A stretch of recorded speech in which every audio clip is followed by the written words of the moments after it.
Hello students, 10th class हमने English grammar का एक टॉपिक पढ़ा था मॉडल्स। आज हम नेक्स्ट टॉपिक पढ़ेंगे इंग्लिश ग्रामर का, जो कि है रिलेटिव प्रोनाउन। रिलेटिव प्रोनाउन जैसा आपने प्रोनाउन वर्ड सुना ही होगा।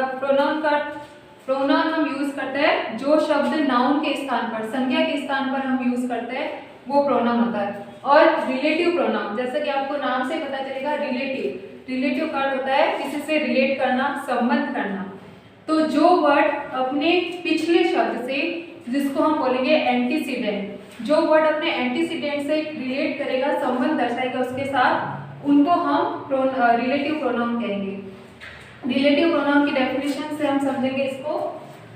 वह प्रोनाउन जो दो वाक्यों को जोड़ता है, प्रोनाउन जो दो वाक्यों को जोड़ेगा, तथा वह जो अपने एंटीसीडेंट, जैसा मैंने अभी आपको बताया था, एंटीसीडेंट का अर्थ होता है पूर्ववर्ती संज्ञा शब्द, यानी जो शब्द अपने पूर्ववर्ती संज्ञा शब्द यानी पिछले संज्ञा शब्द के साथ रिलेट करेगा, उससे अपना संबंध दिखाएगा, वह इससे संबंध जोड़ता है, वह रिलेटिव प्रोनाउन कहलाता है। यानी कि जो वर्ड रिलेटिव प्रोनाउन वह वर्ड होगा जो अपने पिछले शब्द से अपना संबंध जोड़ेगा, उसको हम रिलेटिव प्रोनाउन कहेंगे। क्योंकि रिलेटिव प्रोनाउन दो वाक्यों को जोड़ने में काम आता है, अतः यह कहा जा सकता है कि वह एक कनेक्टिव की तरह कार्य करता है। रिलेटिव प्रोनाउन क्या करेगा? पिछले वाले शब्द को आगे वाले शब्द से जोड़ेगा, यानी उन दोनों के बीच में अपना संबंध दर्शाएगा। तो हम उसको क्या कह सकते हैं? हम उसको कनेक्टिव, वो एक कनेक्टिव की तरह कार्य करता है। कनेक्टिव का अर्थ होता है दो शब्दों को जोड़ना या दो वाक्यों को जोड़ना। तब जब ये रिलेटिव प्रोनाउन दो वाक्यों को जोड़ेगा तो वो एक कनेक्टिव के रूप में कार्य करेगा। फॉर एग्जाम्पल, द मैन, व्यक्ति whom you help, जिसकी तुमने मदद की, is poor, वह क्या है? गरीब है। यहाँ पे देखो whom आया है, रिलेटिव प्रोनाउन, ये किसके लिए आया है? द मैन यहाँ पे क्या है? नाउन। तो यही हमारा जो वर्ड मैंने लिखा है था आपको, एंटीसीडेंट, यानी जो ये वर्ड है द मैन, ये नाउन है, यही क्या है? एंटीसीडेंट है, यानी जो पिछला शब्द है। ये जो रिलेटिव प्रोनाउन है वो हमेशा इसके थ्रू हम लगाएंगे, यानी जो पिछला शब्द नाउन होगा उससे ये रिलेट करेगा। द मैन, व्यक्ति, whom, जिसकी तुमने मदद की, यू हैड, तुमने मदद की, इस पुअर, वो क्या है? गरीब है। तो यहाँ पे जो whom है ये अपना संबंध किससे दर्शा रहा है? द मैन से। तो द मैन हो गया एंटीसीडेंट एंड जो whom हो गया वो हो गया रिलेटिव प्रोनाउन।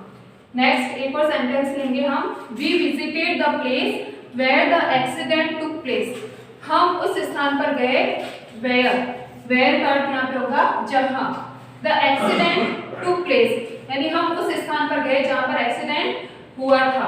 तो यहाँ पे ये जो वेयर है ये किससे रिलेट कर रहा है? द प्लेस, यानी स्थान से। तो ये क्या हो गया? स्थान क्या हो गया? एंटीसीडेंट, यानी पिछला शब्द। हमेशा ये जो रिलेटिव प्रोनाउन होगा वो उसके पिछले शब्द के अनुसार आएगा। यहाँ वाक्य में whom तथा where रिलेटिव प्रोनाउन है। यहाँ पे जो दो वाक्य मैंने आपको लिखा है, यहाँ पे whom और where, ये क्या है? रिलेटिव प्रोनाउन है और दो वाक्य को जोड़ने का कार्य करते हैं। ये क्या कर रहे हैं? ये जो पहला वाक्य है और ये दूसरा वाक्य, इन दोनों वाक्यों को जोड़ने का कार्य ये whom और where कर रहे हैं। इसको हम कनेक्टिव के रूप में भी समझ सकते हैं। हमारे कोर्स में जो रिलेटिव प्रोनाउंस है वो है who। तो who का अर्थ अगर प्रश्न पूछने के लिए किया जाता है तो उसको हम इंटरोगेटिव प्रोनाउन कहते हैं, यानी who is that, वह क्या है। अगर उसी who का प्रयोग सेंटेंस के अंदर किया जाता है तो उसको हम रिलेटिव प्रोनाउन के अर्थ में किया जाता है। जिससे अगर संबंध दर्शाने के लिए किया जाता है तब who का प्रयोग हम रिलेटिव प्रोनाउन के रूप में करेंगे, और अगर हम प्रश्न पूछने के लिए कर रहे हैं तब हम उसका प्रयोग इंटरोगेटिव प्रोनाउन के रूप में करेंगे। whom यानी जिसे, where यानी जहां, which यानी जो, एंड that यानी जो की। तो इनको हम एक एक करके पढ़ेंगे। फर्स्ट हमारा रिलेटिव प्रोनाउन है who का अर्थ होगा जो। अगर हम इसको प्रश्न पूछने में यूज करेंगे तब हम करते हैं who का अर्थ होता है कौन, यानी who is that, वह क्या है, या फिर who is he, वह कौन है। तो अगर हम ऐसे बोलेंगे he is the one who help you, यानी ये वही व्यक्ति है जिसने की तुमने मदद की है। तो वो who के बारे में पूछ नहीं रहा है, बता रहा है। तब हम who के बारे में जब हमें पता चलती है कुछ बात, तब हम उसको रिलेटिव प्रोनाउन के रूप में रखते हैं। और who का प्रयोग यदि प्रश्न पूछने के लिए किया जाता है तब हम उसको इंटरोगेटिव प्रोनाउन पढ़ते हैं। who का प्रयोग रिलेटिव प्रोनाउन में जिन दो वाक्यों को जोड़ने में किया जाता है, यानी who का प्रयोग बीच में हम करेंगे जिन दो वाक्यों को जोड़ेंगे, जो दूसरा वाक्य होगा उनमें से जो दूसरा वाक्य के सब्जेक्ट, जो नेक्स्ट सेंटेंस होगा, यहाँ पे देखो ये जो नेक्स्ट सेंटेंस है उसके सब्जेक्ट के रूप में who रखकर हम जोड़ेंगे। who का यूज सब्जेक्टिव केस के रूप में होता है। याद रखना ये बात, हु का प्रयोग और हुम का प्रयोग लगभग मोस्टली सेम है, लेकिन हु का प्रयोग जो है वो सब्जेक्टिव केस के रूप में होता है, यानी सब्जेक्ट के स्थान पर होता है, एंड हुम का प्रयोग हम ऑब्जेक्टिव केस के रूप में करते हैं। आई रिपीट, हु का प्रयोग हम सब्जेक्टिव केस के रूप में करते हैं, यानी हु का प्रयोग जब हम करेंगे वो सब्जेक्ट के स्थान पर करेंगे, और हुम का प्रयोग जब हम करेंगे वो हम ऑब्जेक्टिव केस के रूप में करेंगे। इसके कुछ रूल्स है हु का प्रयोग करने के लिए। इसका प्रयोग केवल व्यक्तियों के लिए किया जाता है, यानी सेंटेंस खाली जगह के पहले अगर कोई व्यक्ति होगा तभी हम हु का प्रयोग करेंगे। किसी जानवर के लिए, एनिमल के लिए हम हु का प्रयोग नहीं करेंगे। किसी थिंग यानी वस्तु के लिए भी हम हु का प्रयोग नहीं करेंगे। हु का प्रयोग केवल और केवल हम व्यक्तियों के लिए करेंगे, पर्सन के लिए करेंगे, यानी खाली जगह के पहले अगर कोई व्यक्ति है, नाउन, अगर कोई व्यक्ति का नाम है या फिर कोई व्यक्ति है, उसके बाद ही हम हु का प्रयोग करेंगे। ठीक है, नेक्स्ट हमारा रूल है हु अपने एंटीसीडेंट के बाद रखा जाता है। मैंने आपको बोला था जो रिलेटिव प्रोनाउन होगा वो हमेशा अपने पिछले वर्ड से रिलेट करेगा, और उसी पिछले वर्ड को हम क्या बोलेंगे, एंटीसीडेंट बोलेंगे, और हु अपने एंटीसीडेंट के बाद रखा जाता है। यहाँ पे देखिए जैसे ये सेंटेंस है, हु किसके बाद रखा जाएगा, अपने एंटीसीडेंट। तो यहाँ पे जो द मैन है ये क्या है, एंटीसीडेंट है, एंटीसीडेंट के जस्ट बाद में हु को रखा जाएगा। नेक्स्ट है पीपल तथा दोस्त के लिए भी हु का प्रयोग होता है। मैंने आपको बताया था हु का प्रयोग केवल व्यक्तियों के लिए होता है, तब उसमें पीपल यानी लोग वो भी व्यक्ति होते हैं, और दोस्त, इन दो के साथ भी हम हु का प्रयोग करते हैं। एक तो केवल पर्सन के लिए करते हैं, व्यक्तियों के लिए करते हैं, और दूसरा हु का प्रयोग हम पीपल और दोस्त के साथ भी करते हैं। एग्जाम्पल से समझेंगे एक एक सेंटेंस से। द मैन, व्यक्ति, who is there is my uncle, यानी व्यक्ति जो वहां है वो मेरा क्या है, अंकल है। तो यहाँ पे जो हु है ये दो वाक्य को क्या कर रहा है, जोड़ रहा है। वह व्यक्ति जो वहां है वो क्या है, मेरे अंकल है।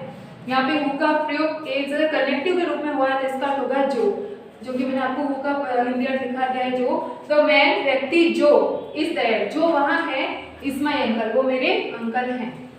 तो यहाँ पे हु का प्रयोग आप कैसे करोगे, इसका पिछला वर्ड आप देखोगे एंटीसीडेंट। एंटीसीडेंट क्या है, द मैन, व्यक्ति। मैंने आपको बताया था व्यक्ति के लिए हम कौन सा रिलेटिव प्रोनाउन का यूज करेंगे, हु का प्रयोग करेंगे। नेक्स्ट है दिस इज द गर्ल, यह वही लड़की है, who has won the first prize, जो पहला प्राइज जीती है, जो पहला इनाम जीती है। तो यहाँ पे पहला इनाम किसने जीता है, द गर्ल, लड़की, यानी यहाँ पे सब्जेक्ट कौन है, द गर्ल। सब्जेक्टिव केस के रूप में हम किसका यूज करेंगे, हु का प्रयोग करेंगे। आई रिपीट, हम हमेशा सब्जेक्टिव केस के रूप में ही हु का प्रयोग करेंगे। यदि हम ऑब्जेक्टिव केस के रूप में प्रयोग करेंगे तब हु की जगह हुम आएगा, जो कि हम आगे पढ़ेंगे। हम सेंटेंस को पहले वापस से पढ़ेंगे। दिस इज द गर्ल, यह वही लड़की है, who has won the first prize, जो पहला इनाम जीती है। तो किसने पहला इनाम जीती है, द गर्ल, यानी लड़की ने पहला इनाम जीता है। ये यहाँ पे एज ए सब्जेक्टिव केस के रूप में, तो सब्जेक्टिव केस के रूप में हमेशा हम हु का यूज करते हैं। नेक्स्ट सेंटेंस है पीपल हु आर ऑनेस्ट, लोग जो कि ईमानदार होते हैं, आर लव्ड बाय ऑल, उन्हें सभी लोगों के द्वारा पसंद किया जाता है।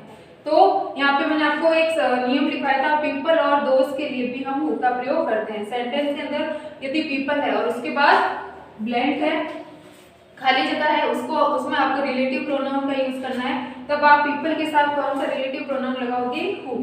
यानी पीपल वह लोग हु आर ऑनेस्ट, जो कि ईमानदार होते हैं। यहाँ पे हु का अर्थ जो आ रहा है, ना कि कौन आ रहा है। पीपल हु आर ऑनेस्ट, लोग जो ईमानदार होते हैं, आर लव्ड बाय ऑल, वो हमें लोगों के द्वारा पसंद किए जाते हैं। तो यहाँ पे देखो हु किसके लिए आया, अपने एंटीसीडेंट के लिए, यानी people.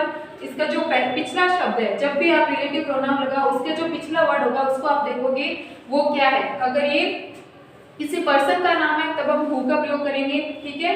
And next are honest, हमेशा एक आप ये ट्रिक याद रखना, जब आप हु का यूज कर रहे हो उसके जो पहला वर्ड आएगा यानी उसका जो पिछला शब्द आएगा वो हमेशा नाउन होगा, और हु के जस्ट बाद हेल्पिंग वर्ब या वर्ब दी गई होगी। आई रिपीट, हु का प्रयोग जब भी आप करोगे उसके जो पिछला शब्द होगा वो हमेशा नाउन होगा, और उसका जो बाद वाला शब्द वो हमेशा हेल्पिंग वर्ब या फिर वहाँ पे वर्ब आएंगे, तब आप उसके हिसाब से भी हु का प्रयोग कर सकते हैं। नेक्स्ट हम पढ़ेंगे हुम। हमने फर्स्ट रिलेटिव प्रोनाउन हु के बारे में डिटेल से पढ़ लिया था। आज हम पढ़ेंगे सेकंड रिलेटिव प्रोनाउन जिसका नाम है हुम। जिसका हिंदी अर्थ होता है जिस या जिसने, जब हम इसको रिलेट करेंगे प्रोनाउन के साथ। यह भी पर्सन्स यानी व्यक्तियों के लिए यूज किया जाता है। मैंने आपको बताया था हु और whom का प्रयोग सिर्फ इन दोनों का प्रयोग ही व्यक्तियों के लिए किया जाता है। और whom का प्रयोग किसके साथ करते हैं? Objective case. याद रखना, who का प्रयोग हम करेंगे सब्जेक्टिव केस, यानी जब सेंटेंस में सब्जेक्ट कार्य कर रहा हो तो उसके लिए हम who का प्रयोग करेंगे, और whom का प्रयोग हम करेंगे ऑब्जेक्टिव केस के रूप में जब सेंटेंस में ऑब्जेक्ट कार्य एज ए सब्जेक्ट काम कर रहा होगा, उसके लिए हम whom का प्रयोग करेंगे। जैसे कि आपने एक्टिव पैसिव में पढ़ा होगा, जब एक्टिव में सेंटेंस आता है who is that या फिर who did this, तब हम उसको पैसिव बनाते हैं, तब हम उसको यूज करते हैं by whom this was done। तो जो करता होता है वो ऑब्जेक्ट बन जाता है, whom के साथ यूज करते हैं उसको ऑब्जेक्टिव केस के रूप में हो जाता है। जब हम उसको एक्टिव में यूज करते हैं who did this, यानी ये किसने किया, by whom this was done। तो आप समझ पा रहे होंगे सब्जेक्टिव केस के रूप में हम who का प्रयोग करेंगे और ऑब्जेक्टिव केस के रूप में हम whom का प्रयोग करेंगे। एग्जाम्पल, द मैन, व्यक्ति whom you supported, जिसकी तुमने मदद की, has won the election, वह चुनाव जीत गया। यहाँ पे देखो द मैन एंटीसीडेंट है, यानी whom का एंटीसीडेंट पूर्ववर्ती संज्ञा जिसके लिए हम रिलेटिव प्रोनाउन यूज करते हैं। द मैन व्यक्ति whom you supported, जिसकी तुमने मदद की, has won the election, वह इलेक्शन जीत गया। यहाँ पे देखो द मैन हमारा नाउन है, सब्जेक्ट है, यानी व्यक्ति इलेक्शन जीता है, चुनाव जीता है, यानी उस व्यक्ति ने कुछ कार्य किया ही नहीं है। जब सेंटेंस में कर्ता हम किसको बोलते हैं, सब्जेक्ट किसको बोलते हैं, जब सेंटेंस में कोई सब्जेक्ट कोई कार्य कर रहा होता है तभी हम उसको सब्जेक्ट बोलते हैं। लेकिन यहाँ पे जो द मैन है उसने कुछ कार्य नहीं किया है, बल्कि यू सपोर्टेड, यानी जिसकी तुमने मदद की। तो मदद किसने की, यू। यहाँ पे सेंटेंस में काम कौन कर रहा है, यू। तो ये हमारा हो गया ऑब्जेक्टिव केस।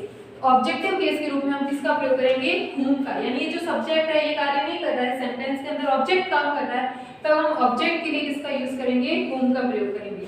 नेक्स्ट एक और सेंटेंस से हम समझेंगे, द वुमन, वह औरत whom you help, जिसकी तुमने मदद की, इज अ सोशल वर्कर, वो क्या है, एक सामाजिक कार्यकर्ता है। यहाँ पे देखो द वुमेन, यानी वुमेन क्या है, इज अ सोशल वर्कर, वो तो सिर्फ एक सामाजिक कार्यकर्ता है। whom you help, जिसकी तुमने मदद की। यहाँ पे वापस देखो whom का प्रयोग किसके लिए आया है, इसके लिए आया हुआ है you के लिए, यानी इसके अंदर इस पूरे सेंटेंस के अंदर हमारा जो अभी ये जो सब्जेक्ट है, यानी ये ऐसे ऑब्जेक्ट है, सब्जेक्ट हमारा द वुमेन है, लेकिन द वुमेन यहाँ पे जो सेंटेंस में कार्य नहीं कर रही है, यहाँ पे सेंटेंस में काम कौन कर रहा है, यू काम कर रहा है, तब हम you as a objective case के रूप में हम whom का प्रयोग करेंगे। ठीक है, एक बार वापस समझेंगे, the man whom you supported, वह व्यक्ति जिसकी तुमने मदद की, has won the election, वह चुनाव जीत गया। यहाँ पे कार्य किसने किया है, यू, यानी उस तुमने मदद की है, तो यहाँ पे यू हमारा सब्जेक्ट होगा, whom you supported, जिसकी तुमने मदद की, वह इलेक्शन चुनाव जीत गया है। तो यहाँ पे द मैन क्या हो जाएगा, द मैन ऑब्जेक्ट हो जाएगा, क्योंकि ये सब्जेक्ट होगा। यहाँ पे कार्य कौन कर रहा है, यू कर रहा है, तुम कार्य कर, यानी तुमने उसकी मदद की तब वह चुनाव जीत गया। तो ये द मैन ऑब्जेक्ट हो जाएगा और ऑब्जेक्टिव केस के रूप में हम whom का प्रयोग करेंगे। एक बार वापस रिपीट करेंगे, द वुमेन, वह औरत whom you help, जिसकी तुमने सहायता की, इज ए सोशल वर्कर, वह एक सामाजिक कार्यकर्ता है। यहाँ पे देखो पूरे सेंटेंस के अंदर आप लोग वापस पढ़ना, कार्य कौन कर रहा है, यू हेल्प। यहाँ पे वर्ब क्या है, हेल्प, यानी सहायता करना। वर्ब के साथ हमेशा क्या आता है, सब्जेक्ट आता है, तो यहाँ पे इस वर्ब के साथ सब्जेक्ट हमारा यू आया है, यू यहाँ पे सब्जेक्ट हो गया। तब ऑब्वियसली एक सेंटेंस में दो सब्जेक्ट तो होंगे नहीं, तब ये जो द वुमेन है ये क्या हो जाएगा, ऑब्जेक्ट हो जाएगा हमारा। और जब हम रिलेटिव प्रोनाउन उसको हम किससे रिलेट करते हैं, उसके पिछले वर्ड से, एंटीसीडेंट से करते हैं, यानी इसका एंटीसीडेंट द वुमेन है और द वुमेन क्या है, ऑब्जेक्टिव है। याद रखना, ऑब्जेक्टिव केस के रूप में हम whom का प्रयोग करेंगे, यानी इसमें ये जो औरत है ये काम नहीं कर रही, यहाँ पे यू काम कर रहा है, तो ये इसका सब्जेक्ट हो गया और ये ऑब्जेक्ट हो गया। तो ऑब्जेक्टिव केस के रूप में हम whom का प्रयोग करेंगे। अगर यहाँ पे द वुमेन, ये औरत कुछ कार्य खुद कर रही होती, तब हम एज ए सब्जेक्टिव केस हम who का प्रयोग करते हैं, लेकिन यहाँ पे इस सेंटेंस के अंदर कार्य कौन कर रहा है, यू कार्य कर रहा है, तो ये हमारा सब्जेक्ट यू हो गया, जो कि वर्ब के साथ आता है हमेशा। तो जो द वुमेन है ये हमारा क्या हो गया, ऑब्जेक्टिव केस। तो ऑब्जेक्टिव केस के रूप में हम whom का प्रयोग करेंगे। who और whom का प्रयोग निर्जीव संज्ञा के लिए नहीं होता है। मैंने आपको बताया था who और whom का प्रयोग हमेशा पर्सन के लिए होता है, व्यक्तियों के लिए होता है। तो यहाँ पे जो आप नोट डाल के लिखना, who तथा whom का प्रयोग निर्जीव संज्ञा के लिए नहीं होता है। फॉर एग्जाम्पल द बुक, यहाँ पे द बुक क्या है, निर्जीव वस्तु है। whom I bought, जिसको मैंने खरीदा था, is interesting, वह क्या है, बहुत इंटरेस्टिंग है। तो यहाँ पे द बुक क्या है, whom हमने पढ़ा है, whom या who जो भी रिलेटिव प्रोनाउन है वो अपने एंटीसीडेंट के लिए आता है, अपने पिछले शब्द के लिए आता है। तो यहाँ पे द बुक क्या है, देखो द बुक तो एक निर्जीव वस्तु है, मैंने आपको लिखवाया था निर्जीव वस्तु के लिए who और whom का प्रयोग नहीं किया जाता। तो ये जो सेंटेंस है ये क्या है, गलत है। इसकी जगह आप दूसरा वाक्य देखो, द बुक वह किताब दैट आई बॉट जिसको मैंने खरीदा था, इज इंटरेस्टिंग, वह क्या है, इंटरेस्टिंग है। यहाँ पे देखो द बुक के साथ क्या लगा है, दैट। निर्जीव वस्तु के साथ हमेशा क्या लगता है, दैट। और हु और whom का प्रयोग हम सिर्फ और सिर्फ जीवित वस्तु के, जीवित व्यक्ति के लिए यानी पर्सन के लिए करते हैं। तो यहाँ पे मैंने आपको एक सेंटेंस से समझाया कि अगर बुक, थिंग या फिर अगर कुछ भी वर्ड हो, थिंग्स वस्तु हो, कोई निर्जीव चीज हो, तो उसके लिए हम whom का प्रयोग नहीं करेंगे, हम उसके साथ निर्जीव वस्तु के लिए दैट का प्रयोग करेंगे, जो कि जब दैट हम पढ़ेंगे उसके बारे में सीखेंगे। तो ये जो whom का प्रयोग है ये हम बुक के साथ नहीं करेंगे, whom का प्रयोग केवल और केवल पर्सन के साथ करेंगे। एक और आप समझ लो सेंटेंस से who और whom में डिफरेंस। यहाँ पे देखो who तथा whom मैंने एक जैसे सेंटेंस लिखे हैं, और who का प्रयोग हम कैसे करेंगे और whom का प्रयोग हम कैसे करेंगे वो इन दो सेंटेंस से हम पूरा समझ लेंगे। I met रोहन, मैं रोहन से मिला। Who has just come, जो अभी अभी आया है। I repeat, I met Rohan, मैं रोहन से मिला। Who has just come, जो अभी अभी आया है। तो यहाँ पे जो रोहन है ये क्या है, सब्जेक्ट है, यानी ये अभी अभी आया है, इसी ने कार्य किया पूरे सेंटेंस के अंदर। तो ये who है ये रोहन के लिए आएगा। एज ए सब्जेक्टिव केस हम किसका यूज करेंगे, who का प्रयोग। नेक्स्ट है I met रोहन, वापस से मैंने सेंटेंस लिखा है, यानी आप ये फर्स्ट सेंटेंस देख के कभी भी रिलेटिव प्रोनाउन का यूज मत करना, आप उसके जो बाद वाला वाक्य है उससे देखकर ही आप रिलेटिव प्रोनाउन का यूज करना। I met Rohan, I met Rohan, दोनों मैंने फर्स्ट एक जैसे लिखे हैं, लेकिन आप पिछला वर्ड देखो, I met Rohan who has just come, मैं रोहन से मिला जो अभी अभी आया है। यहाँ पे रोहन क्या कर रहा है, सब्जेक्ट है, यानी वो खुद आया है, वो खुद कार्य कर रहा है। एज ए सब्जेक्टिव केस हम who का प्रयोग करेंगे। नेक्स्ट सेंटेंस है I met रोहन, मैं रोहन से मिला। whom you invited, जिसको तुमने बुलाया है। तो यहाँ पे किसने बुलाया है, तुमने बुलाया, you invited, तो वो क्या हो गया, you हमारा सब्जेक्ट हो गया, invite हमारी वर्ब हो गई। तो एज ए सब्जेक्ट यहाँ पे ये सब्जेक्ट you हो गया, तो ये जो रोहन है ये यहाँ पे क्या हो गया, ऑब्जेक्ट हो गया। तो मैंने आपको बताया था ऑब्जेक्टिव केस के रूप में हम whom का प्रयोग करेंगे एंड सब्जेक्टिव केस के रूप में हम who का प्रयोग करेंगे। यानी सेंटेंस में जो कार्य कर रहा है, यानी ये जो हमारा एंटीसीडेंट है, जो रिलेटिव प्रोनाउन के पहले जो वर्ड आएगा, अगर ये व्यक्ति सेंटेंस के अंदर कार्य करता है तो वो सब्जेक्ट होगा, उसके अनुसार who आएगा। और सेंटेंस में जो रिलेटिव प्रोनाउन की जो पहला वर्ड होगा एंटीसीडेंट, वो अगर कार्य नहीं कर रहा है, कोई और कार्य कर रहा है, तो उसके लिए हम whom का प्रयोग करेंगे। सब्जेक्टिव केस के रूप में हम who का प्रयोग करेंगे एंड ऑब्जेक्टिव केस के रूप में हम whom का प्रयोग करेंगे। नेक्स्ट हमारा जो रिलेटिव प्रोनाउन है वो थर्ड है whose। whose का अर्थ होता है जिसका, जिसकी या जिसके। इसको हम रिलेटिव प्रोनाउन के रूप में यूज करेंगे, तब हम इसका हिंदी अर्थ क्या हो जाएगा, जिसका, जिसके। ठीक है, इससे भी ह्यूमन बींग्स, मानव प्राणी के लिए तथा कभी कभी निर्जीव वस्तु दोनों के लिए करते हैं। यानी whose का प्रयोग हम मानव प्राणी ह्यूमन बींग्स के लिए भी करते हैं और कभी कभी हम निर्जीव वस्तु के लिए भी करते हैं। निर्जीव वस्तु यानी वो कोई भी वस्तु हो सकती है, बुक हो सकती है, पेन हो सकता है। ठीक है, example, this is the man, यह वही व्यक्ति है, whose father is a famous businessman। तो यहाँ पे जो द व्यक्ति है ये किससे रिलेट करेगा, फेमस बिजनेसमैन, यानी ये वही व्यक्ति है whose father is a famous businessman, जिसके पिताजी एक प्रसिद्ध व्यापारी हैं। तो यहाँ पे ये जो whose है ये इसको रिलेट कर रहा है, द मैन को किससे रिलेट कर रहा है, फेमस बिजनेसमैन से, यानी ये वही व्यक्ति है जिसके पिताजी एक प्रसिद्ध व्यापारी हैं। तो यहाँ पे देखो whose के पहले जो एंटीसीडेंट है द मैन, तो मैंने आपको बताया था मानव प्राणी के साथ भी हम whose का प्रयोग कर सकते हैं। नेक्स्ट है this is the old car, यह पुरानी कार है, whose parts are not available, जिसके जो पार्ट्स है वो अभी अवेलेबल नहीं है, अभी उपलब्ध नहीं है। तो यहाँ पे देखो whose का प्रयोग हमने किया है ओल्ड कार के लिए। ओल्ड कार क्या है, एक निर्जीव वस्तु है, मैंने आपको बताया था निर्जीव वस्तु के लिए हम किसका प्रयोग करते हैं, whose का प्रयोग करते हैं। नेक्स्ट हमारा सेंटेंस है कैन यू टेल मी, क्या तुम मुझे बता सकते हो, द बॉय, लड़के के बारे में, whose bag has been stolen, जिसका बैग चोरी हो गया है। यानी क्या तुम मुझे उस लड़के के बारे में बता सकते हो whose bag has been stolen, जिसका जो बैग है वो चोरी हो गया। तो यहाँ पे ये whose किसके लिए आया है, जिसका बैग। मैंने आपको बताया था जिसका, जिसकी, जिसके, इन तीनों का सेंस अगर सेंटेंस में हमें देना हो और निर्जीव वस्तु के साथ देना हो, कभी कभी ह्यूमन बीइंग्स के साथ भी देना हो, तो हम हुज का प्रयोग करते हैं। यानी कैन यू टेल मी, तुम मुझे बता सकते हो द बॉय, उस लड़की के बारे में। यहाँ पे द बॉय है, मैंने आपको बताया था लड़की के लिए भी क्या आएगा, हुज आएगा। Whose bag has been stolen, जिसका बैग चोरी हो गया। ये मैंने आपको हु और whom और थर्ड हुज, ये तीन मैंने आपको रिलेटिव प्रोनाउन पढ़ा दिया। आप स्क्रीनशॉट लेकर इसको आपको कॉपी के अंदर नोट डाउन कर दें। विच का हिंदी अर्थ जब हम रिलेटिव प्रोनाउन के यूज में करेंगे तब हम करेंगे जो, जिसे और जिसने। विच का अर्थ है जो, जिसे और जिसने। इसका प्रयोग निर्जीव वस्तुओं तथा छोटे जीवों के लिए किया जाता है। एक तो निर्जीव वस्तु जिसमें कोई जीव नहीं होती, जैसे बुक, बुक क्या है, वस्तु है, उसमें कोई जीव नहीं है तो हो गई निर्जीव। तो बुक के लिए हम निर्जीव वस्तु है इसलिए हम विच का प्रयोग कर सकते हैं। पेन के लिए हम विच का प्रयोग कर सकते हैं। यानी ऐसी वस्तुएं जो निर्जीव हो उन चीजों के लिए हम विच रिलेटिव प्रोनाउन का यूज करेंगे। एक है सिंगुलर और प्लूरल दोनों के साथ, यानी अगर सब्जेक्ट सिंगुलर है, एक वचन है, तो भी हम विच का प्रयोग करेंगे, और सब्जेक्ट प्लूरल है, बहुवचन है, फिर भी हम विच का प्रयोग करेंगे। तो विच का प्रयोग हम किसके साथ करेंगे, फर्स्ट निर्जीव वस्तु के लिए एंड दूसरा छोटे जीवों के लिए, यानी छोटे बच्चों के लिए, जो इन्फेंट हो यानी नवजात शिशु हो या फिर वो चाइल्ड हो, छोटे बच्चों के लिए हम किसका प्रयोग करेंगे, विच का प्रयोग करेंगे। मैंने आपको शुरू में बताया था हु और whom का प्रयोग हम पर्सन के साथ करते हैं, व्यक्तियों के साथ, लेकिन वो अगर चाइल्ड या इन्फेंट आ जाए, नवजात शिशु या बच्चा आ जाए, तब हम उसके साथ हु का प्रयोग नहीं करेंगे, उसके साथ हम करेंगे विच का प्रयोग। छोटे बच्चों के लिए, छोटे जीवों के लिए हमेशा हम विच का यूज करते हैं। एग्जाम्पल के थ्रू समझेंगे। द इन्फेंट, इन्फेंट का होता है नवजात शिशु जिसका अभी अभी जन्म हुआ है।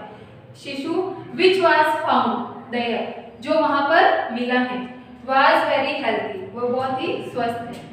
वापस पढ़ेंगे। द इन्फेंट, वह बच्चा, वह नवजात शिशु, विच वाज फाउंड देयर, जो हमें वहां पर मिला है, वाज वेरी हेल्थी, वह बहुत ही स्वस्थ है। तब हम रिलेटिव प्रोनाउन का यूज कैसे करेंगे, मैंने आपको बताया था रिलेटिव प्रोनाउन हमेशा अपने पिछले शब्द, जिसको हम एंटीसीडेंट बोलते हैं, हमेशा अपने पिछले शब्द के अनुसार लगाया जाता है, उससे अपना संबंध रिलेट करता है, इसलिए हम इसको रिलेटिव प्रोनाउन करते हैं, क्योंकि ये जो पिछला शब्द है ये इससे अपने आप को रिलेट करेगा। तो यहाँ पे देखो क्या है, द इन्फेंट, इन्फेंट क्या है, एक नवजात शिशु। इन्फेंट का होता है छोटा बच्चा, नवजात शिशु। मैंने आपको बताया था छोटे जीवों के लिए हम कौन सा रिलेटिव प्रोनाउन यूज करेंगे, विच। तब हम खाली जगह में कौन सा रिलेटिव प्रोनाउन यूज करेंगे, विच। इसका पीछे वाला वर्ड देखेंगे, यहाँ पे इन्फेंट है, बेबी है, छोटा, उसके लिए हम विच का प्रयोग करेंगे। नेक्स्ट हमारा सेंटेंस है the watch which my uncle send me, वह घड़ी विच माई अंकल सेंड, जो मेरे अंकल ने मुझे भेजी, इज वेरी एक्सपेंसिव। एक्सपेंसिव का होता है कीमती या महंगा, यानी वह घड़ी जो मेरे अंकल ने मुझे भेजी थी वह बहुत ही महंगी है। तो यहाँ पे वापस विच का प्रयोग कर, यानी हमें कैसे पता चलेगा कि हमें खाली जगह में कौन सा रिलेटिव प्रोनाउन यूज करना है। तो हमेशा खाली जगह के पहले जो वर्ड होगा जिसको एंटीसीडेंट बोलते हैं उसको हम देखेंगे। यहाँ पे ये जो वर्ड है ये इससे रिलेट करेगा, वॉच। वॉच क्या है, एक निर्जीव वस्तु है, यानी घड़ी, मेरे अंकल ने जो घड़ी मुझे भेजी थी वो बहुत ही महंगी है। यहाँ पे जो वॉच है ये हमारी निर्जीव वस्तु है, निर्जीव वस्तु के लिए हम विच का यूज करेंगे। ठीक है, गॉट इट। नेक्स्ट एक और सेंटेंस पढ़िए। द बुक्स, किताबें, विच यू सजेस्टेड, जो तुमने मुझे सजेस्ट की थी, इज वेरी हेल्पफुल, वो मेरे लिए बहुत ही हेल्पफुल है। यानी वह किताबें, यहाँ पे देखो ये जो सब्जेक्ट है यहाँ पे इसके पीछे क्या लगा है, बुक्स, क्या है, प्लूरल। हमने पढ़ा था सिंगुलर के लिए भी हम विच का प्रयोग कर सकते हैं एंड प्लूरल के लिए भी हम विच का प्रयोग कर सकते हैं। तो यहाँ पे ये वॉच सिंगुलर थी, इन्फेंट सिंगुलर था, इसलिए हमने विच का प्रयोग किया। यहाँ पे बुक्स क्या है, प्लूरल हो गया, किताबें हो गया, किताब से किताबें हो गया, तो उसके लिए भी हम विच का यूज कर सकते हैं। The books which you suggested, किताबें जो तुमने मुझे सजेस्ट की थी, इज वेरी हेल्पफुल, वो बहुत ही उपयोगी है। तो यहाँ पे विच का जो पिछला शब्द है, एंटीसीडेंट है, वो देखेंगे क्या है, बुक्स। बुक्स क्या है, निर्जीव वस्तु है, इसके लिए हम किसका प्रयोग करेंगे, विच का प्रयोग करेंगे। हमेशा ये जो आप रिलेटिव प्रोनाउन यूज करोगे उसका जो जस्ट पीछे वाला वर्ड होगा जिसको हमने एंटीसीडेंट वर्ड, आपको ये वर्ड याद रखना है, एंटीसीडेंट यानी पूर्ववर्ती संज्ञा शब्द। ये जो रिलेटिव प्रोनाउन है ये हमेशा अपने एंटीसीडेंट से अपने आप को रिलेट करेगा, यानी इसी के अनुसार हम रिलेटिव प्रोनाउन का यूज कर सकते हैं।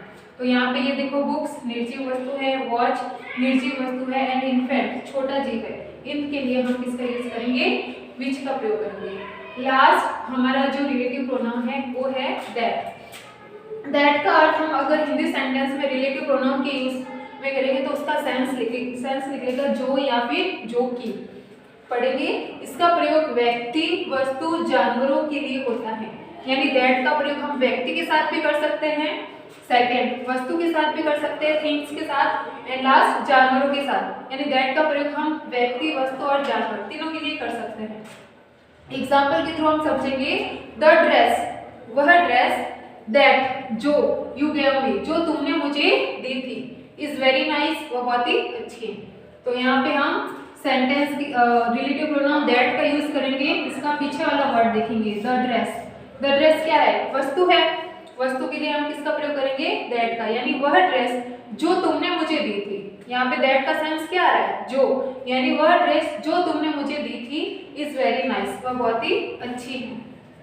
ठीक है, next, unhappy is the man, यानी उदास जिंदगी में वही व्यक्ति है, दैट इज ग्रीडी, जो कि क्या है, ग्रीडी है। ग्रीडी का होता है लालची, यानी दैट के जो पीछे वाला वर्ड देखेंगे हम, द मैन। द मैन यहाँ पे क्या है, व्यक्ति, मैंने आपको बताया था व्यक्ति के साथ भी हम दैट का प्रयोग कर सकते हैं, यानी अनहैप्पी इज द मैन, व्यक्ति उदास है। कौन सा व्यक्ति, दैट इज ग्रीडी, जो कि क्या है, लालची है। तो जो का सेंस देने के लिए हम किसका प्रयोग करेंगे, दैट का। और जब भी हम रिलेटिव प्रोनाउन यूज करेंगे उसके जस्ट पीछे वाला वर्ड पहले देखेंगे। यहाँ पे क्या है, द मैन है, तो मैन व्यक्ति के साथ हम दैट का यूज करते हैं, तब हमने रिलेटिव प्रोनाउन दैट का यूज कर दिया। लास्ट सेंटेंस है, द वॉल्फ। वॉल्फ यानी भेड़िया, that was a man eater. Man eater का अर्थ होता है मनुष्य को खाने वाला। हैज बीन किल्ड, मारा गया, यानी द वॉल्फ भेड़िया, that was a man eater, जो कि क्या था, एक मैन ईटर था, मानवों को खाने वाला था, मानव भक्षी था।